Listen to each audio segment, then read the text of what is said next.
السلام علیکم ورحمۃ اللہ وبرکاتہ ناظرین، کراچی قائم ٹی وی کراچی اسٹوڈیو سے سید جواد حسین عابدی ایک بہترین پروگرام میں صرف اللہ کے لیے کے ساتھ حاضر خدمت ہوں، اور ہم نے پچھلی تمام قسطوں میں اپنے مختلف سوالات کو، سائلین کے سوالات کو شامل کیا اور کوشش کی اور دیکھا اور سنا اور سمجھنے کی کوشش کی کہ ہمارے سائلین اس پروگرام کی وساطت سے اللہ کے حوالے سے ہم سے کیا پوچھنا چاہ رہے ہیں۔ اور آج بھی اس پروگرام کا فارمیٹ آپ کے سامنے ہم اپنے سائلین کے سوالات کو سنیں گے۔ دنیا بھر سے سوالات ہمیں موصول ہو رہے ہیں اور بہت زیادہ اچھا فیڈ بیک اس کے حوالے سے پرسنلی طور پہ ہمیں بھی اور لوگوں کو موصول ہو رہا ہے۔ تو دیکھتے ہیں کہ آج کے ہمارے اس پروگرام میں پہلے سائل ہم سے کیا سوال پوچھنا چاہ رہے ہیں اور کیا ان کا سوال ہے۔ بسم اللہ الرحمن الرحیم۔ السلام علیکم مولانا صاحب، میرا نام فاطمہ محمد اور میں کراچی سے بات کر رہی ہوں۔ میرا سوال ہے کہ اللہ سب کو دیکھتے ہیں پر اللہ کی آنکھیں نہیں ہیں، تو اللہ سب کو دیکھتے کیسے؟ بسم اللہ الرحمن الرحیم۔ وعلیکم السلام جی، آپ کا سوال ہم تک پہنچ گیا ہے۔ آپ کا سوال یہ ہے کہ اللہ ہر جگہ ہے، ہمیں دیکھ رہا ہے، اس طرح کی بات ہم سنتے ہیں، کرتے ہیں اور حقیقت میں ایسا ہی ہے، جبکہ شیعہ نظریے کے مطابق خداوند متعال آنکھ، جسم، جسمانیت، شباہت وغیرہ کسی سے نہیں رکھتا، تو اس کو ہم کس طرح سے سم اپ کریں گے، کس طرح سے اس کو جمع کرنے کی کوشش کریں گے۔ اس سلسلے میں ہم گزارش یہ کریں گے، جب ہم کہتے ہیں خدا ہر جگہ دیکھ رہا ہے، تو یاد رکھیے دیکھنے کے لیے آنکھ کا ہونا ضروری ہے۔ یہ بات طے ہے کہ بندہ آنکھ کے بغیر نہیں دیکھ سکتا۔ خدا میں، اللہ میں اور ہم میں، بندوں میں فرق یہ ہے کہ ہم دیکھنے کے لیے آنکھ کے محتاج ہیں، بولنے کے لیے زبان کے محتاج ہیں، کچھ کرنے کے لیے ہاتھ کے محتاج ہیں، لیکن اللہ اس کو کہا جاتا ہے کہ جو بغیر آنکھ کے دیکھتا بھی ہے، بغیر زبان کے کلیم بھی ہے، بغیر ہاتھ کے قدیر بھی ہے اور بغیر آنکھ کے بصیر بھی ہے۔ سوال ہی پیدا ہوتا ہے، اس وقت مثلا میں گفتگو کر رہا ہوں، اللہ ہمیں دیکھ رہا ہے، تو اللہ ایک وقت میں پورے جہان کو، پورے عالمین کو کیسے دیکھ رہا ہے، پوری دنیا اس کی نگاہ میں کیسے ہے؟ اس کا جواب پھر ہمیں جانا پڑے گا روایات اہل بیت علیہ السلام کی طرف۔ یاد رکھیے گا کہ یہ جو کہا جاتا ہے نا کہ اللہ ہر جگہ ہے، اللہ ہمیں دیکھ رہا ہے، اللہ ہر جگہ ایگزسٹ کرتا ہے۔ یاد رکھیے اس ایگزسٹنس کا معنی وہ نہیں ہے جیسے اس وقت اس اسٹوڈیو میں ایگزسٹ کرتا ہوں، میرا ایگزسٹ کرنا ایک جگہ پر ہے، میں ایک جگہ پہ بیٹھا ہوں۔ اللہ کسی خاص جگہ پر، کسی خاص ڈائمینشن میں، کسی خاص صورت میں، کسی خاص کیفیت میں، اٹھنے بیٹھنے کی کنڈیشن میں ایگزسٹ نہیں کرتا۔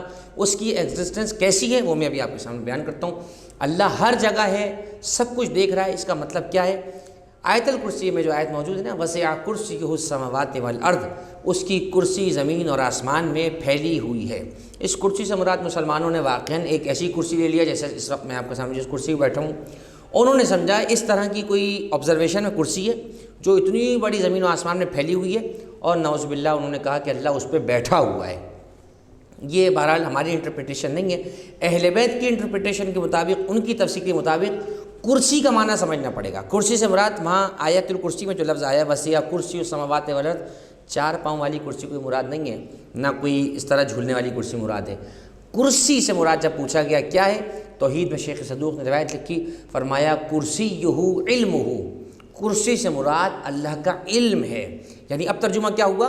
اس کا علم زمین و آسمان میں پھیلا ہوا ہے، یعنی پوری کائنات میں کہیں بھی کوئی عمل ہوگا، کوئی ایکٹ ہوگا، وہ ہونے سے پہلے اور ہونے کے بعد بھی اللہ تبارک و تعالیٰ کے علم میں ہے۔ تو خدا ہر جگہ ہے، خدا سب کچھ دیکھ رہا ہے، اسے سب پتہ ہے کا معنی یہ والا ہے جو ہم نے آپ کے سامنے بیان کیا۔ وہ دیکھنے کے لیے آنکھ کا محتاج نہیں، وہ ہونے کے لیے، کسی چیز کو دیکھنے کے لیے کہیں آنے کا محتاج نہیں، وہ اپنی ذات کے مطابق، اپنی شان کے مطابق، اپنے علم کے ذریعے سے پوری کائنات میں پھیلا ہوا ہے، کوئی چیز اللہ سے چھپی ہوئی نہیں ہے۔ دیکھتے ہیں کہ اس کے بعد ہمارے اگلے کون سائل ہیں اور کہاں سے ہم سے کیا سوال کرنا چاہتے ہیں۔ السلام علیکم مولانا صاحب، بگ بینگ تھیوری کے مطابق دنیا دھماکے کی ایجاد ہے، وہ تو اللہ کے وجود کو مانتے ہی نہیں، آپ اس پہ ذرا روشنی ڈالیے، بہت شکریہ۔ بسم اللہ الرحمن الرحیم۔ یہ سوال بھی ہمارے سائل نے کیا ہے اور بہت خوبصورت سوال ہے، اور بہت زیادہ اس سوال کو خصوصاً یورپین کنٹریز میں، مغربی ممالک میں ریز کیا جاتا ہے، اور اسلام پر اور اللہ کی ذات پر اعتراض کرنے والوں کا جواب یہی ہے۔ سائل نے سوال کیا بگ بینگ تھیوری کے حوالے سے، جو ایک نظریہ دیا گیا سائنس کا بہت پہلے، اور آج بھی سائنس اسی پہ سٹینڈ کرتی ہے۔ وہ کہتے ہیں کہ خدا نامی کوئی اللہ کی ذات کے حوالے سے کوئی نعوذ باللہ وجود نہیں ہے، اور یہ پوری کائنات ایک دھماکے کی ایجاد ہے۔ ایک میٹر میں بلاسٹ ہوا، وہ ڈسپرس ہوا میٹر، اور اس سے کائنات بن گئی، لہٰذا کوئی بنانے والا ہے ہی نہیں۔ نعوذ باللہ یہ ایک نظریہ ہے بگ بینگ تھیوری جسے کہتے ہیں۔ ہمارے نوجوان دوست سن رہے ہیں، بچے بچیاں سن رہے ہیں، وہ اس سوال کو محفوظ کریں، اس کے جواب کو اس چینل کی وساطت سے محفوظ فرمائیں۔ میں بہت تیزی کے ساتھ سوال کا جواب 2 لفظوں میں آسانی سے، کیونکہ میں بھی طالب علم رہا ہوں سائنس کا، اور یقیناً ہم سب نے یہ چیزیں پڑھی ہیں۔ سائنس 2 نظریوں پہ سٹینڈ کرتی ہے جس کے بغیر سائنس کا تصور نہیں ہے، سائنس فیل ہو جائے گی۔ ایک ہے ایکشن، دوسرا ہے ری ایکشن۔ یعنی سائنس اس بات کو مانتی ہے کہ ایکشن کے بغیر ری ایکشن کوئی نہیں ہوتا۔ اس کی مثال اور آسان کروں دوستوں کے لیے، ایک بال میرے ہاتھ میں ہے، اس کو میں نے موومنٹ کی، اس کو میں نے اپنے ہاتھ سے ہٹ کیا، کہیں مارا، یہ بال اس وقت تک کہیں جا ہی نہیں سکتی جب تک میرے ہاتھ کی طاقت، پاور، میرے ہاتھ کا دھکا اس میں نہ ہو۔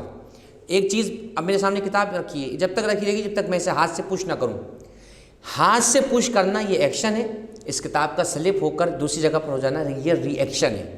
سائنس کہتی ہے کہ دنیا ایک گیند کی طرح تھی، اس میں دھماکہ ہوا۔ سوال ہی پیدا ہوتا ہے دھماکہ ہونا ایکشن ہے، اس کا ری ایکشن کیا تھا؟ یہ ری ایکشن، دھماکہ ہونا، یہ جو میٹر ڈسپرس ہوا یہ ری ایکشن ہوا، اور سائنس کہتی ہے ری ایکشن ایکشن کے بغیر ہوتا ہی نہیں ہے۔ سائنس سے سوال یہ ہے کہ جب یہ ری ایکشن میٹر کا ڈسپرس ہونا ہے تو وہ ایکشن کیا تھا جس کی وجہ سے وہ بلاسٹ ہوا؟ کیونکہ آپ جانتے ہیں کوئی تجربہ بھی ہوتا ہے، کوئی چیز بھی ہوتی ہے، ایک گلاس پانی ایک گلاس میں رکھا ہوا ہے، وہ پانی خراب کب ہوتا ہے؟ بیکٹیریا خراب کب ہوتے ہیں؟ دودھ دہی کب بنتا ہے؟ اس میں تجربہ ہوتا ہے، بیکٹیریاز پیدا ہوتے ہیں، وہ اس کو خراب کرتے ہیں۔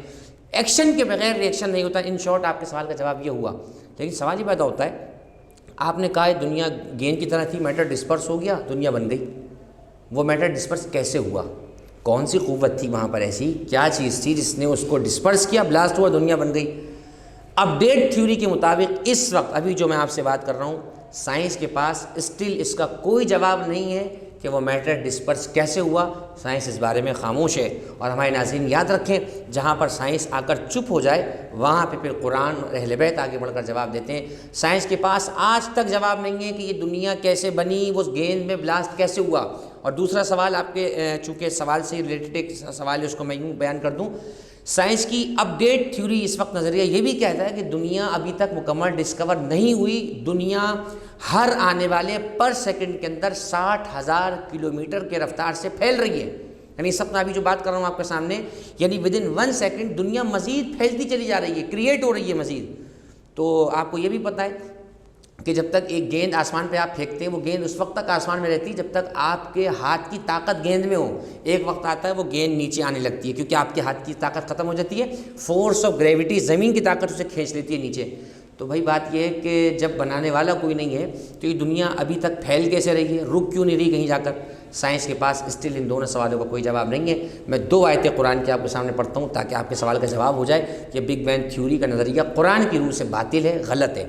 سورہ ذاریات کی آیت نمبر 47 میں اللہ بیان فرماتا ہے کہ یہ دنیا پھیل کیسے رہی ہے، ڈسکور کیوں نہیں ہو رہی، فردر کریشن کیوں ہو رہی ہے، کیوں دنیا بعد بنی جا رہی ہے، زمین پھیل رہی ہے، پیڑ پودے بننے چلے جا رہے ہیں، پانی پھیلتا چلا جا رہا ہے۔ سورہ ذاریات میں اللہ ارشاد فرماتا ہے وَالسَّمَاءُ بَنَيْنَاهَا بِأَيْدٍ وَإِنَّا لَمُوسِعُونَ، اللہ کہتا ہے ہم نے اس زمین و آسمان کو اپنی قدرت سے پیدا کیا اور ہم ہی اس کو پھیلائے چلے جا رہے ہیں۔ دیکھیے سائنس کے پاس جواب نہیں تھا، قرآن نے جواب دے دیا 14 سال پہلے۔ سورہ انبیاء میں چلیں، قرآن مجید کا 21واں سورہ، وہاں اللہ جواب دیتا ہے کہ یہ میٹر ڈسپرس کیسے ہوا۔ سائنس کے پاس کوئی جواب نہیں ہے کہ وہ ری ایکشن جو ڈسپرس ہونا تھا وہ کس ایکشن کی وجہ سے تھا۔ قرآن مجید نے سورہ انبیاء کے 21ویں سورہ میں اللہ نے جواب دیا الم یر الذین کفروا، کیا کافر اللہ کے بارے میں انکار کرنے والے یہ نہیں دیکھتے ان السماوات والارض کانتا رتقا، کیا کافر یہ نہیں دیکھتے کہ زمین و آسمان جڑے ہوئے تھے، ففتقناہما، ہم نے ان کو الگ کیا ہے۔ تو قرآن اون کر رہا ہے کہ دنیا یقیناً آپس میں جڑی ہوئی تھی، اللہ نے اس کو پیدا کیا، زمین الگ ہوئی، آسمان الگ ہوا۔ تو الحمدللہ اسلام پر اٹھنے والے ہر سوال کا جواب قیامت تک کے لیے یا قرآن میں موجود ہے یا اہل بیت علیہ السلام کے حوالے سے ان کی تعلیمات میں موجود ہے۔ تو بگ بینگ تھیوری بہرحال قرآن نظریے کے لحاظ سے باطل ہے۔ اللہ ہمیشہ سے ہے، ہمیشہ رہے گا، اسی نے دنیا کو بنایا، وہی دنیا کا پیدا کرنے والا ہے۔ آئیے دیکھتے ہیں اسی کے ساتھ ہمارے اگلے سائل ہم سے کیا پوچھنا چاہتے ہیں ہمارے عنوان کے حوالے سے۔ السلام علیکم مولانا صاحب، میرا نام اون محمد ہے، میں کراچی سے مخاطب ہوں۔ مولانا صاحب میرا ایک سوال ہے، جب اللہ کی صفات بیان نہیں کی جا سکتی تو مالک، قدوس، رحیم، اس کا کیا مطلب ہے؟ جی بسم اللہ الرحمن الرحیم۔ وعلیکم السلام۔ آپ کا سوال انتہائی خوبصورت ہے اور ہمارے موضوع سے متعلق ہے۔ جیسے کہ میں نے پروگرام کا فارمیٹ یہ ہے، بار پھر اپنے ناظرین کو بتاتے چلیں کہ اللہ کے حوالے سے ہم گفتگو کر رہے ہیں، ہمارے عنوان کا نام میں صرف اللہ کے لیے۔ اس حوالے سے مزید سوالات بھیجتے رہیں اور آپ کے سوالات کے ہم جوابات دینے کی کوشش کرتے ہیں۔ سوال یہ کیا گیا کہ یا رحمان یا رحیم یا ملک یا قدوس وغیرہ کیا اللہ کی صفات نہیں، اور اگر اللہ کی صفات ہیں تو پھر ان میں آپس میں فرق کیا ہے، کس نام سے اس کو کیسے پکارا جائے؟ یاد رکھیے ہم نے اپنے پروگرامز میں کسی سوال کے جواب میں یہ عرض کیا تھا، اس کو ایک نئے حوالے سے زاویے سے آپ کے حوالے کرنے کی کوشش کرتا ہوں۔ دیکھیے جب ہم یا رحمان کہتے ہیں نا، مثلاً مثال کے طور پہ آپ مجھے اس وقت کہیں طالب علم، اور یقیناً میں طالب علم ہوں، آپ مجھے طالب علم کہیں گے تو اس کا مطلب یہ ہوا، طالب علم کا مقصد یہ ہوا کہ میں کام کرنے والا نہیں ہوں، میں کسی پروفیشن میں جاب نہیں کرتا، میں طالب علم ہوں، یعنی اسٹل میں اسٹوڈنٹ ہوں۔ مثلاً آپ نے مجھے کہا آرکیٹیکچر، تو سمجھ میں آ گیا میں ٹیکنیشین نہیں ہوں۔ ایک چیز کو پروف کرنا دوسری چیز کو ڈینائی کرتا ہے۔ آپ نے کہا ڈاکٹر، اس کا مطلب انجینئر نہیں ہے۔ آپ نے کہا جناب میڈیکل پروفیسر، تو آپ نے فوراً کہہ دیا ٹیکنیکل پروفیسر نہیں ہے۔ جب ہم نے کہا یا رحمان، اس کا مطلب یہ نہیں ہوا ہم نے اس کی رحمان کی وسعت کو سمجھ لیا۔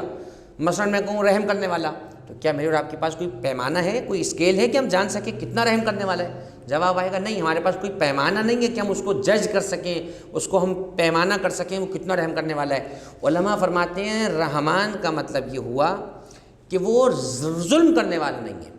علیم کا مطلب یہ ہوا کہ وہ جاہل نہیں ہے، یعنی ہم علیم کہہ کر اس کے علم کی حدوں کو نہیں بتا رہے ہیں، ہم علم کہہ کر یہ کنسیڈر کرانا چاہ رہے ہیں کہ وہ جاہل نہیں ہے۔ ہم جب قدیر کہتے ہیں، اللہ کا نام قدیر ہے، اس میں اس کا صفاتی نام ہے قدیر، تو ہمیں کیا پتہ کتنی قدرت رکھتا ہے، اس کی قدرت کو ہم سمجھ سکتے ہیں؟ نہیں، ہم قدیر کہہ کر یہ والی بات سمجھانا چاہ رہے ہیں کہ وہ مجبور نہیں ہے، وہ محتاج نہیں ہے۔ بالکل اسی طرح جیسے ایک مقام پر میرے 5ویں امام محمد باقر علیہ السلام سے کسی نے پوچھا مولا آپ عالم ہیں؟ تو میں آپ سے پوچھتا ہوں کہ امام کو کیا جواب دینا چاہیے تھا؟ امام کا جواب دینا چاہیے تھا ہاں میں عالم ہوں، لیکن نہیں عزیزان گرامی، امام نے یہ نہیں کہا میں عالم ہوں، بلکہ امام نے فرمایا میں جاہل نہیں ہوں۔ یعنی ہوا کیا؟ امام نے اپنے آپ کو عالم بھی نہیں کہا، کیونکہ امام سے بڑا عالم اللہ ہے، امام سے اوپر اللہ ہے، اور امام نے اپنے آپ سے جہالت کی نفی کر کے یہ بھی بتا دیا کہ ہم آل محمد چونکہ اللہ کے نمائندے ہیں لہذا ہم جاہل نہیں ہیں۔ تو یہ بات واضح ہو گئی کہ خدا بند متعال کے لیے یہ کہنا کہ رحمان ہے، اس کا مطلب یہ نہیں کہ ہم رحمان کو سمجھ گئے کتنا بڑا رحمان ہے۔ رحمان کا مطلب یہ ہے کہ وہ ظلم کرنے والا نہیں ہے، علیم کا مطلب یہ ہے کہ وہ جاہل نہیں ہے۔ یہ تمام اس کے صفات کے نام ہیں، اس کی صفات کو کوئی بندہ کما حقوق بیان نہیں کر سکتا سوائے آل محمد کے، لہذا اس کی صفات کے نام اپنے مقام پر ایک اہمیت رکھتے ہیں، حیثیت رکھتے ہیں، لیکن اس کا مطلب یہ نہیں ہے کہ ہم نے رحمان کہہ کے سمجھ لیا کتنا بڑا رحمان ہے۔ ہمیں مزید خدا کو پڑھنا پڑے گا، اس کی ذات کو سمجھنا پڑے گا، تاکہ اس کے حوالے سے مزید سوالات ہمارے واضح ہوتے چلے جائیں۔ اس کے بعد ہم ایک چھوٹے سے وقفے پہ جاتے ہیں، بریک کے بعد آئیں گے تو مزید آپ کے سوالات کو شامل کریں گے اور دیکھیں گے ہم سے کیا سوال کیا جا رہا ہے۔ ایک بریک کی اجازت دیجیے۔ السلام علیکم ورحمۃ اللہ وبرکاتہ۔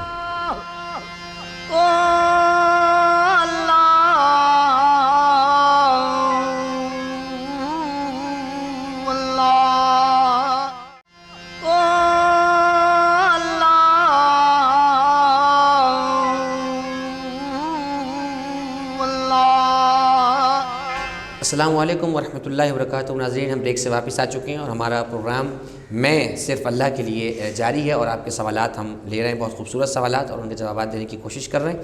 اور آئیے پروگرام کو جاری کرتے ہوئے دیکھتے ہیں ہمارے اس پروگرام میں ہمارے کون سائل اور ہم سے کیا سوال کر رہے ہیں۔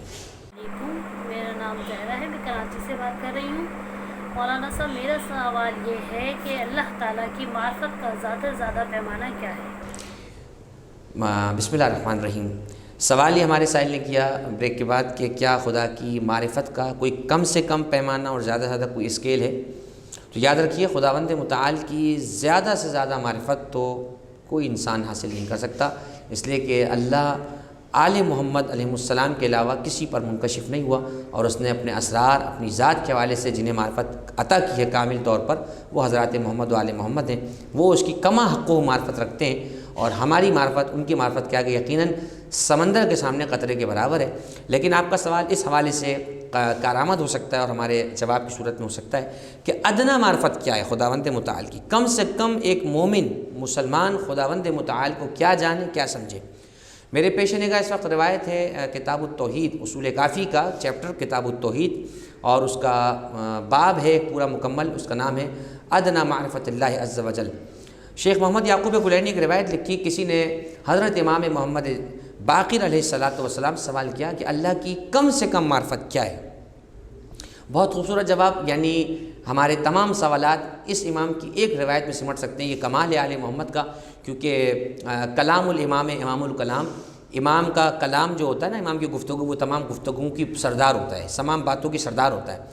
امام سے پوچھا گیا خدا کی کم سے کم معرفت کیا ہے، اور ہمارے مومنین کو سننا چاہیے، ناظرین سامعین جو سن رہے ہیں وہ کم سے کم اس چیز کو گرہ سے مان لیں کہ زیادہ سے زیادہ ہم خدا کے بارے میں جتنا چاہیں پڑھیں، اسٹڈی کریں، کم سے کم ہمیں خدا کو کیا سمجھنا چاہیے۔ وہ امام نے فرمایا ایک مومن کم سے کم خدا کو یہ سمجھے کہ اس کا خدا یکتا ہے، تنہا ہے، اس کے ساتھ کوئی نہیں ہے، اس کا کوئی شریک نہیں ہے، وہ لم یلد ہے ولم یولد ہے، اس کی نہ کوئی صاحبہ ہے نہ کوئی ولد ہے، یعنی اس کی نہ کوئی بیوی ہے نہ اس کے کوئی بچے ہیں، کیونکہ یہود خدا کے لیے یہ باتیں کرتے تھے، کہتے تھے اس کی بیوی بھی ہے، فرشتوں کو اس کی بیٹیاں کہتے تھے۔ تو ان تمام باطل نظریوں کی رد امام نے اس روایت میں کر دی۔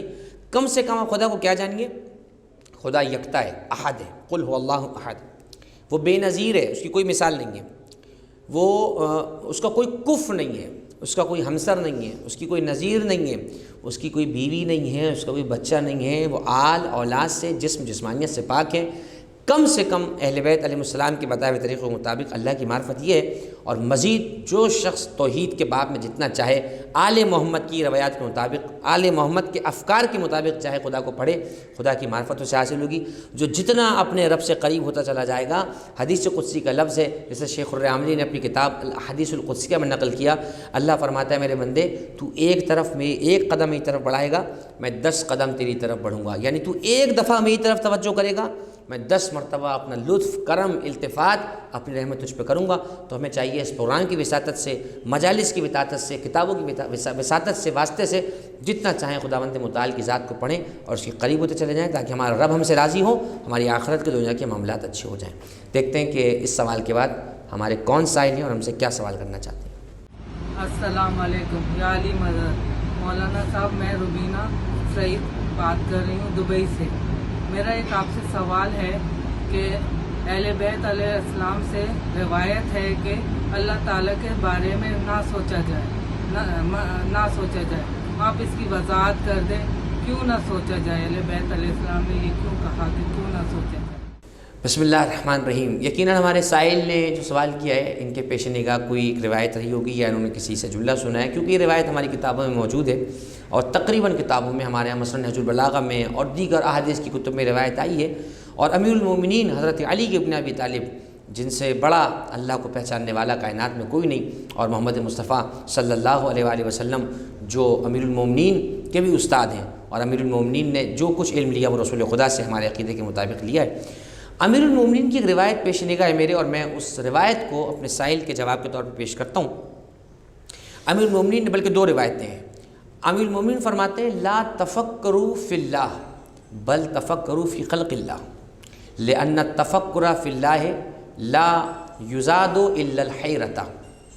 امام ارشاد فرماتے ہیں اللہ کے بارے میں مت سوچو بلکہ اللہ کی پیدا کی ہوئی چیزوں کے بارے میں سوچو، کیونکہ اللہ کے بارے میں سوچنا سوائے حیرت کے کچھ اور نہیں بڑھاتا ہے۔